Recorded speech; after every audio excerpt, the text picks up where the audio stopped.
Bakit naghahanda ang Amerika sa isang giyera sa Arctic?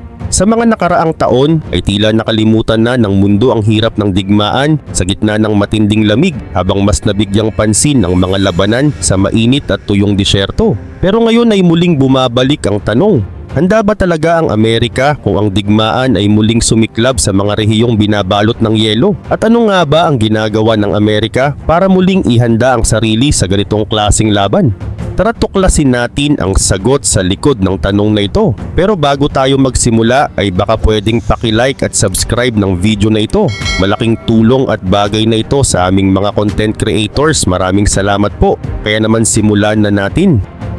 Sa mga nagdaang taon ay mas naging sentro ng pansin ang mga labanan sa mga tuyot na disyerto at mainit na rehiyon, lalo na sa mga lugar sa Middle East. Dahil dito ay unti-unting napabayaan ang pagsasanay at paghahanda ng mga sundalo para sa mga labanan sa cold areas. At ngayon habang unti-unting lumilitaw ang mga bagong banta at interes sa Arctic ay muling nabubuksan ng tanong, handa pa ba ang militar ng Amerika sa ganitong klase ng digmaan? Ayon sa ilang eksperto, posibleng nakalimutan na ng United States kung paano makipaglaban sa ganitong malamig at mapanganib na kapaligiran. Iba kasi ang laban sa yelo kumpara sa laban sa disyerto. Sa disyerto, tuyot at mainit. Sa Arctic naman ay matinding lamig, yelo at malalakas na hangin ang kalaban, hindi lang ng mga sundalo, kundi pati ng kanilang mga gamit. Samantala, habang lumalala ang agawan ng kapangyarihan sa Arctic, ay biglang naging mahalaga ang lugar na dati parang wala namang masyadong pakinabang. Pero dahil sa pagbabago ng klima at unti-unting pagkatunaw ng yelo, ay mas maraming kayamanan ngayon ang nadidiskubre. May mga rutang pangdagat na mas madaling daanan, may mga mineral na noon ay hindi maabot, at may mga lugar na ngayon lang ulit nagiging bukas sa eksplorasyon. Dahil dito ay para itong bagong anyo ng gold rush, pero imbes na ginto ay yaman ng kalikasan at posisyon sa kalakalan ang pinaghahandaan. Kaya naman napilitan ang militar ng Amerika na balikan ang mga lumang kaalaman. Pagkatapos ng mahigit 50 taon ay gumawa na sila ng bagong guide para sa pakikidigma sa Arctic. Mula sa mga dating training materials ay binuhay ulit ang mga kaalaman sa pakikibaka sa snow at ginaw. Pero ang tanong, sapat ba ito? Makakahabol ba sila sa mga bansang matagal nang nag-ensayo sa ganitong klima? Kaugnay nito may mga American troops na ngayon ang muling sinasanay sa malamig na lugar gaya ng Alaska. Dito sa tinatawag na Northern Warfare Training Center ay sinisikap nilang ibalik ang kakayahan ng mga sundalo na kumilos sa ilalim ng matinding lamig. May ilan ding unit ang ipinapadala sa ibang bansa tulad ng Finland kung saan talagang nararanasan ang tunay na hamon ng Arctic. Dito ay nakikisali sila sa mga war games kasama ang iba pang kakampi upang matutunan muli ang taktika ng pakikidigma sa snow. Ngunit habang nagsisimula pa lang muli ang Amerika sa ganitong uri ng paghahanda, ay may mga bansa na matagal nang nakaposisyon sa Arctic. Isa na rito ang Russia. Muling binubuksan ng Russia ang kanilang mga lumang military base sa loob ng Arctic Circle. Ayon sa mga tagamasid, posibleng abutin pa ng maraming taon bago makapantay ang Amerika sa dami at lakas ng puwersa ng Russia sa lugar. Bukod sa Russia, ay dapat ding bantayan ang kilos ng China. Hindi ito masyadong maingay, pero tuloy-tuloy ang galaw. Nagtatayo rin sila ng mga research station sa Arctic pero marami ang naniniwalang may halong layuning militar ang mga ito. Ayon sa isang pag-aaral mula sa kanilang sariling institusyon, sinabi nilang mahalagang pagsamahin ang paggamit ng sibilyan at militar sa Arctic upang masiguro ang tagumpay sa lugar na yon. Dito pa lang ay makikita ng seryoso ang kanilang intensyon. Ayon sa isang opisyal na namumuno sa isang training center para sa labanan sa bundok, maraming sundalo ang nagkakamali sa pag-aakalang sapat na ang kaalaman sa malamig na klima. Pero ang totoo, hindi lang basta lamig ang kalaban sa Arctic. Kapag umabot na sa negative 50 degrees Fahrenheit ang temperature, ay ibang usapan na ito dahil may mga gamit na tumitigil sa paggana at may mga sundalo na hindi na kayang kumilos ng maayos. Hindi rin sapat ang simpleng training sa malamig na klima. Kailangan ng masinsinang paghahanda, sapat na gamit at kaalaman sa kung paano mabuhay sa ganitong kapaligiran. Sa kasaysayan ay may mga hukbong halos na wala na lang dahil hindi nila nakayanan ng sobrang lamig, kaya hindi biro ang pagsabak sa ganitong digmaan. Sa katunayan, kung iisipin mo na mahirap na ang makipaglaban sa sobrang lamig sa panahon ngayon, ay mas malala at mas mapanganib ito noong mga panahong wala pang masyadong gamit at kaalaman ng mga sundalo. Sa kasaysayan ng digmaan, isa sa pinaka nakakatakot na laban sa gitna ng matinding lamig ay ang nangyari sa Korean War. particular sa Battle of the Chosin Reservoir. Sa labang ito ay tinatayang mahigit 30,000 na Chinese soldiers ang namatay hindi dahil sa bala, bomba o direktang labanan kundi dahil lang sa sobrang lamig. Ganun talaga kabagsik ang kalikasan. Ang mga sundalo ng Amerika, lalo na ang mga Marines, ay napilitang gumamit ng mga frozen corpse ng kalaban bilang pansamantalang panangga o proteksyon dahil sa sobrang yelo at tigas ng lupa. Hindi na rin nila kayang hukayin ng lupa para makagawa ng masisilungan. Ibig sabihin, bago pa man sila umatake o depensahan ng sarili nila, ay talo na agad sila ng panahon. Sa ganitong kalagayan, ay makikita mong hindi sapat ang armas o tapang dahil kailangan din ng tamang kaalaman, karanasan at matinding determinasyon para mabuhay. Hanggang ngayon ay dala pa rin ng mga sundalo ang ganitong mga hamon. Sa mga bahagi ng Arctic ay may mga araw na hindi lumilitaw ang araw. Lumilipas ang buong linggo na madilim ang paligid. Kasabay ng dilim ay ang matinding ginaw na bumabalot sa buong lugar. Bukod pa rito ay may mga solar storm rin na tumatama sa himpapawid na nagdudulot ng pagkasira o paghina ng signal sa mga gamit tulad ng GPS, satellite phones at iba pang kagamitan na ginagamit ng mga sundalo para magkaalamanan ng kinaroroonan. Dahil dito ay mas bumibigat ang trabaho ng mga tropa. Lalo na kung nasa misyon sila sa mga lugar na walang malinaw na direksyon at malayo sa headquarters. Gayun din naman ay hindi lang ang signal ang naaapektuhan ng ganitong kalagayan. Pati ang mga technical equipments ay nagiging halos walang silbi kapag sobrang lamig ng panahon. Ang mga langis na ginagamit sa sasakyan, sa baril at sa iba pang mechanical equipments ay tumitigas. Kapag matigas ang langis ay hindi gagana ng maayos ang mga makina. Pwedeng hindi umandar ang sasakyan o hindi magamit ang armas. Pati mga battery ay mabilis maubos at halos mawalan ng silbi ang mga gamit na umaasa sa kuryente tulad ng communication devices, night vision at drone. At kapag hindi gumagana ang mga ito ay hindi lang basta mahirap ang trabaho dahil nagiging delikado pa ang buhay ng bawat sundalo. May pagkakataon din na kahit wala na ang taglamig ay may bagong problema na naman. Katulad ng insidente sa Fort Wainwright sa Alaska kung saan isang helicopter ang lumubog sa malambot na lupa tuwing tag-init. Sa sobrang lambot ng lupa ay hindi ito mahila kahit gumamit na sila ng heavy equipments. Dahil dito ang naging solusyon nila ay maghintay na lang ng panibagong taglamig. At kapag natuyo na at tumigas ang lupa sa lamig ay saka lang nila nahila palabas ang helicopter. Sa pagkakataong iyon ay malinaw na ang laban ay hindi lang sa kalaban kundi pati sa mismong lupa at klima. Dahil sa paulit-ulit na ganitong klaseng karanasan ay napagtanto ng militar na hindi sapat ang luma nilang kaalaman at mga dating taktika. Kaya noong February 2025 ay naglabas sila ng bagong manual o guide na pinamagatang ATP 390.96. Ito ay isang malawak na dokumento na tumatalakay sa kung paano dapat maghanda at gumalaw ang isang sundalo sa gitna ng matinding lamig. Mahigit 50 years ang lumipas mula nung huling naglabas sila ng ganitong klaseng dokumento, kung kaya't malaking bagay ito para sa mga bagong henerasyon ng sundalo. Sa manual na ito ay tinalakay hindi lang ang tamang paraan ng paggalaw sa yelo, kundi pati na rin ang epekto ng klima, galaw ng kalaban, at maging ang mga usaping may kinalaman sa politika at ekonomiya ng mga rehiyong malapit sa North Pole. Pero higit sa lahat ay binigyang diin dito ang tinatawag nilang Arctic Determination, na isang uri ng lakas ng loob at tibay ng katawan na kailangan para magtagumpay sa ganitong klaseng digmaan. Ayon sa manual, hindi sapat ang tapang lang.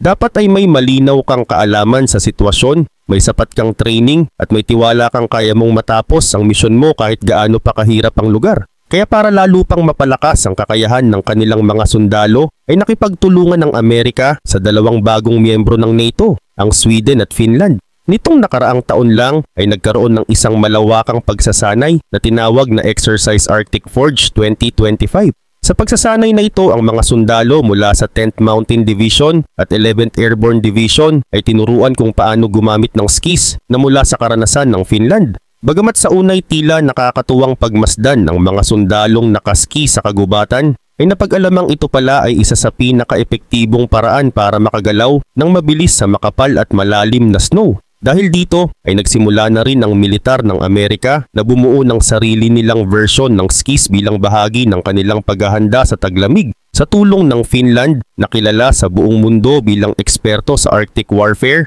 ay unti-unti nang natututo ang mga sundalo ng Amerika kung paano mabuhay at lumaban sa gitna ng malupit na kalikasan.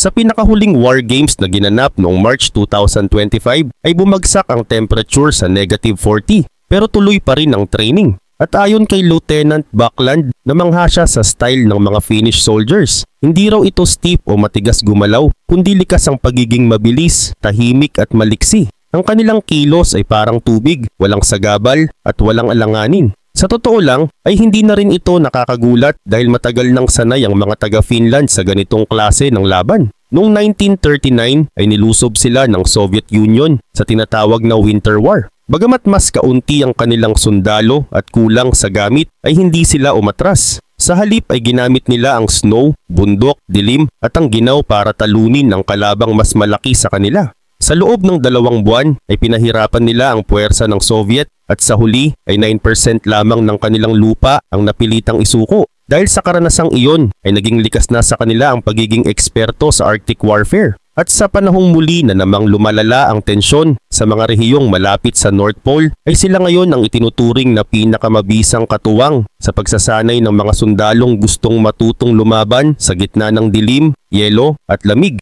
na halos hindi kayang tiisin ng karaniwang tao. At habang abala ang Amerika sa paghahanda para sa mga posibleng laban sa malalamig na lugar sa tulong ng Finland, sa kabilang dulo naman ng Baltic Sea ay may isa pang mahalagang aktibidad na tahimik ngunit matindi ang epekto. At ito ay isinasagawa sa Sweden. Sa isang lugar malapit sa lungsod ng Boden ay matatagpuan ng isang espesyal na pasilidad kung saan sinasanay ang mga sundalo para sa matinding lamig. Tinatawag itong Subarctic Warfare Center. Bagamat hindi pa ito ganap na nasa loob ng Arctic Circle, mga 48 miles lang ang layo, ay sapat na ang lamig sa lugar tuwing taglamig para ituring itong mainam na lokasyon para sa seryosong training sa malamig na kapaligiran. Kaugnay din nito, noong buwan ng November 2024 ay 9 na kasapi mula sa New York National Guard, mga sundalo at air personnel ang ipinadala sa Sweden para dumaan sa isang linggong training na hindi lang basta tungkol sa kung paano mabuhay sa lamig. Ang focus ng kanilang pagsasanay ay kung paano magplano ng mga operasyon sa ilalim ng matinding yelo at nagyayelong paligid. Ibig sabihin, hindi lang sila tinuturuan kung paano magpainit ng katawan o gumawa ng apoy, kundi kung paano magdesisyon sa mas mataas na antas, kung paano ililipat ang mga tao, gamit at sasakyan sa mga lugar na halos puro yelo ang nakapaligid. Ang mga nagtuturo naman sa kanila ay mga eksperto sa malamig na klima. Ayon sa isa sa mga kalahok, ang mga natutunan nila ay dadalhin pabalik sa kanilang unit sa Amerika para maituro din sa iba. Sa ganitong paraan ay mas maraming sundalo ang magiging handa sa ganitong klaseng kondisyon. Samantala, isa sa mga importanteng aralin sa training na ito ay ang tamang pagtaya sa kapal ng yelo. Dito nila nalalaman kung ligtas bang tawirin ng tao o ng mabibigat na sasakyan ng isang nagyayelong lawa o ilog. Bukod pa ron, tinuturo rin kung paano nakaapekto ang pagbabago ng panahon sa lupang dinadaanan. Halimbawa, may ilang ruta na pwedeng daanan kapag mainit ang panahon. Pero kapag taglamig at nabalutan na ng yelo ay hindi na ito ligtas. May mga daan naman na kabaligtaran kung saan hindi pwedeng tahakin kapag tag-araw. Pero nagiging maayos kapag nagyelo na ang paligid. Ang ganitong klase ng kaalaman ay hindi mo matututunan sa pagbasa lang ng mapa. Kailangan ito ng aktwal na karanasan. Yung mismong nararamdaman mo ang lamig, nakikita mo ang nagyayelong lupa at nasusubukan mo kung hanggang saan ang kayang tawirin ng gamit o tropa. Kung may sapat na kaalaman ang mga opisyal ay mas makakaiwas sila sa pagkakamaling magpadala ng tangke o truck sa mga lugar na delikado, lalo na kung ang batayan lang ay mapa sa loob ng opisina. Ngunit hindi rin sapat ang kaalaman lang. Sa ganitong klaseng lugar ay madaling masira ang mga gamit mula sa mga sasakyan hanggang sa mga baril. Kaya malaking bahagi ng paghahanda ng militar ay ang pagbabago at pag-upgrade ng mga kagamitan para mas tumagal sa lamig. Halimbawa, may mga helicopter na nilagyan na ng ski para mas makagalaw sa niebe. Sa mga sasakyang panlupa naman ay ginagamit na ang mga espesyal na klase ng langis at antifreeze para hindi agad tumirik ang makina kapag sobrang lamig ang paligid. Pati ang ginagamit na pampadulas sa mga baril ay binago. Mula sa karaniwang lubricant, ngayon ay mas pinatibay na formula na kinakaya ang matinding yelo. Gayun din, habang ginagawa ang lahat ng ito ay kumukuha rin ng ideya ang iba't ibang sangay ng militar mula sa karanasan ng mga veteranong patuloy na nag-ooperate sa malamig na lugar. Isa na rito ang mga tauhan ng pagbabantay sa baybayin na sanay sa matinding lamig ng paligid ng Alaska. Sila ang madalas magsagawa ng rescue at pagbabantay sa dagat sa mga lugar na kadalasan ay nababalutan ng yelo. Alam nila kung paano nakaaapekto ang malamig na klima sa mga barko, bangka at maging sa katawan ng tao. Dahil dito ay may plano ng magtayo ng panibagong uri ng barko na kaya ang ganitong klase ng misyon. Isa itong malaking icebreaker, isang barko na may kakayahang dumaan sa gitna ng yelo para makapagbukas ng daan. Magagamit ito sa pag-rescue, pagpatrolya at pagbabantay sa mga lugar na hindi madaling marating. Kahit patuloy ang pagnipis ng yelo sa ilang bahagi ng mundo, ay nananatili pa ring mahalaga ang ganitong klase ng sasakyan, lalo na kung gusto ng isang bansa na manatiling aktibo sa mga parte ng mundo na napapaligiran ng yelo. Subalit hindi lang ito tungkol sa pag-clear ng daan mula sa iceberg. Minsan ay nakakatuklas din sila ng mga bagong ruta na pwedeng daanan ng mga barko o sundalo o mga rutang hindi inaasahan ng kalaban. At habang tumitindi ang hamon sa malamig na kapaligiran, ay may bago na ring sasakyang ginagamit ng hukbo simula pa noong 2022. Ito ay isang sasakyang kayang tumakbo sa niebe at mahirap na daan at idinisenyo talaga para sa matitinding lamig. Mas malaki ang kayang isakay nito, mas mabilis sa yelo at mas matibay kahit umabot sa pinakamalalamig na temperature. Sa ganitong sasakyan ay mas nagiging posible na makapasok ang mga sundalo sa mga lugar na dati imposibleng marating. Sa lahat ng paghahandang ito ay malinaw na seryoso ang Amerika sa pagbabalik ng kakayahan nitong kumilos at lumaban sa mga rehiyong binabalot ng yelo. Hindi lamang para magpakitang gilas, kundi upang tiyakin na kung kailanman kailanganin ay handa sila hindi lang sa init ng digmaan, kundi lalo na sa lamig ng Arctic. Karagdagan pa rito, habang patuloy ang paghahanda ng mga bansa para sa posibleng sagupaan sa mga rehiyong balot ng yelo at lamig, ay may isang sasakyang pandigma na unti-unting kinikilala bilang isang mahalagang bahagi ng bagong estratehiya sa ganitong klase ng laban. Ito ang Beowulf.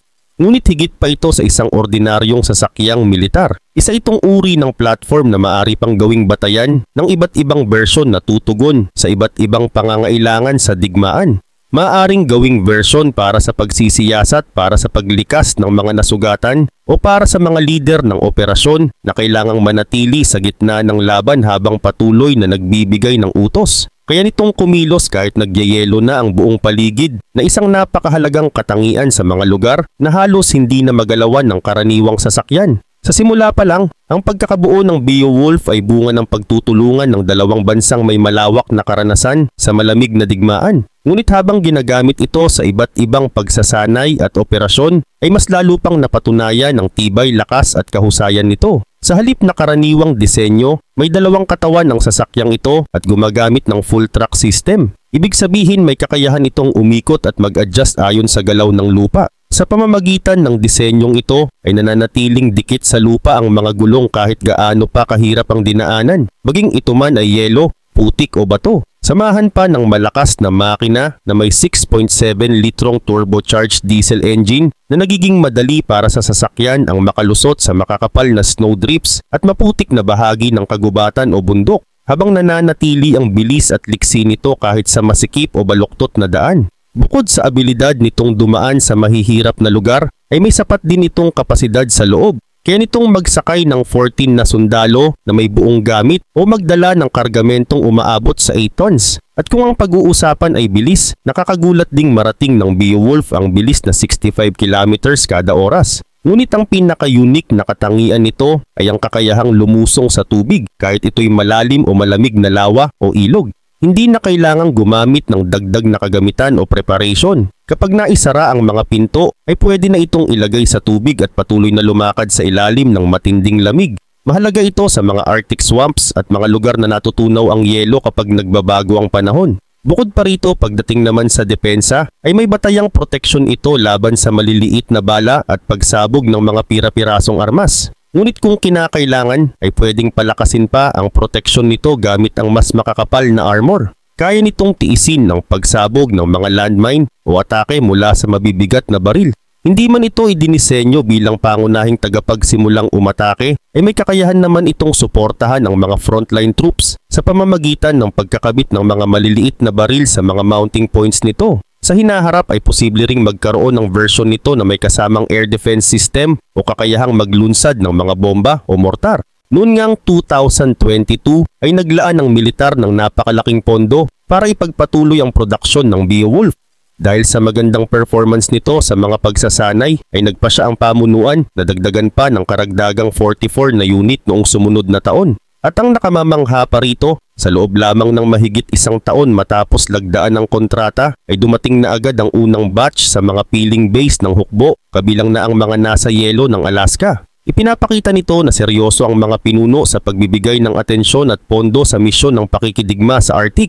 Hindi na ito basta-bastang eksperimento dahil isa na itong bahagi ng bagong direksyon ng kanilang national defense. Ngunit sa kabila ng lahat ng mga makabagong kagamitan at sasakyan ay hindi pa rin sapat ang pisikal na paghahanda. Ang pinakamahalaga pa rin ay ang malinaw at maayos na estratehiya. Kailangang matiyak na maipapadala ang mga sundalo at kagamitan sa tamang lugar at sa tamang oras, hindi lamang habang nasa gitna ng laban kundi bago pa man ito magsimula. Ang bawat galaw ay kailangang planado, mabilis at may koordinasyon. Sa kasalukuyan ay mayroon ng ilang base ng militar sa matataas at malalamig na lugar. Ngunit kung nais talagang mapanatili ang kalamangan ay mas kailangang palalimin ang pakikipagtulungan sa iba pang mga bansa. Sa mga lugar kung saan nangingibabaw ang yelo at lamig ay hindi sapat ang sariling lakas. Mas epektibo kung may matibay na ugnayan at palitan ng impormasyon. May mga bansa na regular na nagpapadala ng datos tungkol sa lagay ng panahon, kapal ng yelo at galaw ng mga kaaway. May iba namang handang magbigay ng pansamantalang lugar para sa gamit. Bukod sa impormasyon, may ilang bansa na handang ibahagi ang kanilang kaalaman sa pamumuhay at pagkilos sa matinding lamig. Mayroon ding mga lugar kung saan maaring mag-ensayo ang mga sundalo bago sila isali sa aktwal na labanan.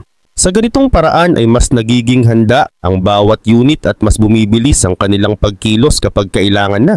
Kapag biglang lumitaw ang tensyon o maliit na alitan sa mga bahagi ng Arctic na ngayon ay pinag-aagawan, ay handa na ang magkakaalyado na magsagawa ng sabayang operasyon. Ang pinakamahalaga sa lahat, bawat piraso ng impormasyon ay nagiging mahalagang sandata. Sa isang lugar na mahirap gumalaw at mabilis magbago ang kondisyon ng kapaligiran, kahit simpleng datos tungkol sa kapal ng yelo ay maaaring maging daan para makaligtas ang isang unit o mapasuko ang kalaban. Lalo na kung ang kabilang panig ay umaasa sa luma o hindi na napapanahong impormasyon. At sa pinakaugat ng lahat ng ito, malinaw ang layunin na pigilan ang anumang gulo bago pa ito lumala. Hindi para magsimula ng digmaan ang paghahanda, kundi upang ipakita sa iba na hindi basta-basta kayang paglaruan ng kapayapaan ng Arctic. Ang pagkakaisa ng mga magkakaalyado, ang sabayang pagkilos ng mga bansang may interes sa rehiyon, at ang malinaw na plano para sa kinabukasan ay nagsisilbing babala na sa lugar kung saan malamig ang hangin at yelo ang bumabalot sa lupa, mainit ang determinasyon ng mga nagbabantay dito. At hindi lamang ito para sa militar, kundi para sa seguridad ng kalakalan, para sa siyensya, at para sa maunlad at mapayapang kinabukasan ng lahat ng bansa na umaasa sa yaman at katahimikan ng rehiyong ito.